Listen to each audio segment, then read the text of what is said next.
तो किशोरी जी अब चिंतन कर रही हैं ठाकुर जी का। श्याम सुंदर के नेत्र, श्याम सुंदर के कपोल, श्याम सुंदर की मुख मुस्कनियां, श्याम सुंदर को सर्वांगीण अंग वाको चिंतन चल रहा है किशोरी जी के चिंतन में।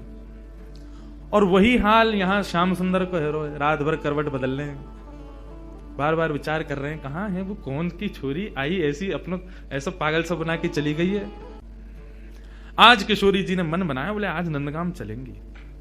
समस्त गोप ग्वाली जितने भी किशोरी जी की सखी सहचरी हैं, सबसे किशोरी जी बोली आज नंदगाम चलेंगे। अरे नंदगाम बहुत दूर है, और तू ना जाने मां कौन रे, चलिया माखन चोर मरकट बंधु, हमने सुनिए टेढ़ी टेढ़ी सी चाल चले और सबन को अपनो दीवानो बना ले, सबन को अपने चंगुल में फंसा ले, ऐसी मीठी मीठी बात करे। वामेते एक व्यसन निकले, वह व्यसन को कोई एक बार चख ले तो वह व्यसन के बिना रह ना पावे। किशोरी तू जो कहेगी सो करेंगे, लेकिन नंदगाम ना जाएंगे। अच्छा चल नंदगाम ना जाएंगे, नेक दूर तक चल रहे हैं। और करते करते किशोरी जी के मन में बार बार भाव, जानो तो नंदगाम है। एक एक करके सखियां सब छोड़ती जा रही हैं। अरे मेरी तो सास बुलाई रही होगी, मेरे घर में बालक रो रहे होगो, आदि आदि करके सब सहचरियां वहां से चली गई। अकेली किशोरी जी पहुंच गई नंदगांव। जैसे ही नंदगांव पहुंची, नंदगांव पहुंच करके किशोरी जी सबसे पूछे कुंवर कान्हा कहाँ रहे, कुंवर कान्हा को घर कहाँ है। इतने में एक बूढ़ी सी अम्मा आई और वहां आकर के जैसे किशोरी जी की मुख की कांति और सौंदर्य को देखो, अरे लाली कहा भैया कौन को खोज रही है। मैं कुंवर कन्हई को खोज रही हूँ, वो कहाँ है। बोले तो ना पता घर कहाँ है। बोले ना पता, आजा मैं लेके चलूं। सो बूढ़ी सी अम्मा को हाथ पकड़ करके किशोरी जी जा रही हैं, गोकुल में भ्रमण करती भाई। इतने में बोली देख अब लाली आते आगे हम ना जा सके, राजा को घर है, वो सामने जो भवन है वो वही में रहे कुंवर कन्हई, चलिए जा। यहां भीतर ठाकुर जी बैठे यशोदा मैया के पास और क्या कह रहे हैं। मैया ने हाथ पांव पकड़ ली, बोले लाला तेरी बहुत शिकायत हमें, अब तो अपने गोकुल तक सब जगह तो शिकायत आ रही है, तू इतनी चोरी करे या चोरी है छोड़ दे। ठाकुर जी कह रहे छोड़ दूंगा, लेकिन बदले में मुंह को कहा देगी, जो तू कहेगो सो दूंगे। सो खाऊं पर घर ना जाऊं मैया, अब ना करूंगो चोरी, पर सांची कह कब लावेगी मुंह तू दुल्हन गोरी। अच्छा दुल्हन चाहिए तो? हाँ मैया दुल्हन चाहिए। काय थे कहीं बहू? बोले बहू बातें कहीं जो भोजन करावे, रात में सुवा दे, सवेरे उठाए दे, इन सब सेवा न करे। जो सेवा मेरी तू करे वही सेवा मेरी बहू करेगी। ऐसी बहू लिया मुंह को। लेकिन भैया मेरी पहली सुन ले, मैं जैसी चाहूं वैसी बहू लियो मुंह को। कैसी बहू चाहिए? भोरी सी होए सुभग छोटी, भोरी सी लियो, ज्यादा तेज तर्रार भरमू मत लेके आइयो। क्यों? मोह तोते दूर कर देगी, फिर तेरो घर बनवा देगी यमुना के पुलिन पे, तू और बाबा वहीं रही हो, मैं और बहू यहाँ करेंगे। भोरी सी होए सुभग छोटी और सुवसारी नाक आंख मोटी।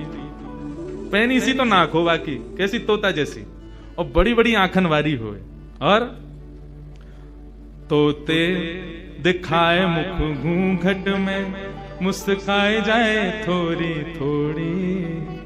जैसे तू बाकी सामने आ जाए करे सोई घूंघट कर ले, और घूंघट में थी नेक नेक मुस्का जाए करे। ऐसी बहू लिया मैया मुंह को। मैया बेटी बेटी कन्हैया की बात ने सुन रही है। बोले ज्यो ज्यो बड़ो है तो जा रहा, त्यों त्यों तेरे भीतर जन कहा प्रकट है तो जा रहा। कहां ते लावे इन सब बातन ने? बड़ी आंख वारी चाहिए, पैनी नाक वारी चाहिए, भोरी सी चाहिए, ऐसी चाहिए, कौन सिखावे तो को? मैया देख तू बात मत बदल, बता चोरी छोड़ू कि नहीं छोड़ू। हाँ लालवाए तो छोड़ दे, तो मेरी बात मान ले फिर।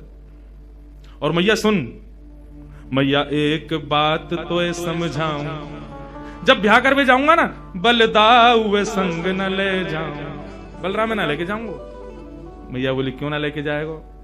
मैं कह रहा हूं वो गोरो है, कहीं बहू को मन लास्ट में बदल गो तो बाकी माला पहना दी तो, या हमारे बलराम में ना लेके जाऊंगा।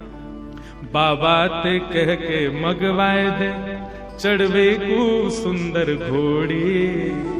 अब घोड़ी मगवा मुकू, अब ब्याह करवे जाऊंगा मैया।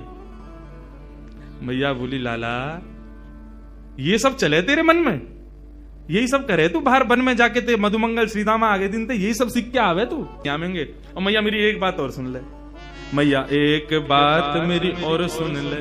कहा गोपिन पे मंगल गबवाए दे।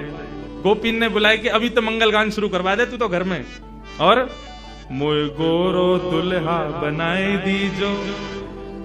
ऐसो श्रृंगार कर दियो मेरो कि मैं गोरो है जाऊं। मोय गोरो दुल्हा बनाए दीजो, कहूं हंसे ना वहां की छोरी। भैया मेरो ब्याह करा दे। इतने में बाहर से किशोरी जी, अरे कुंवर कन्हैया, कुंवर कन्हैया। जैसे किशोरी जी बाहर से पुकारन लगी, श्याम सुंदर बोले भैया, मुझे लगा बहू आ गई दिख है, ये तो स्वर कहीं सुनो दिखो मैंने। ठाकुर जी दौड़ करके बाहर गए तो सामने किशोरी जी खड़ी हैं। आहा, किशोरी जी को जैसे ही देखो, जैसा रूप भीतर वर्णन कर रहे, जाके काजे कर रहे, वही आ गई। भारे विधाता, तेने कैसी सुनी मेरी? मैं तो मैया ते अभी कह रहे और वही है गया सामने।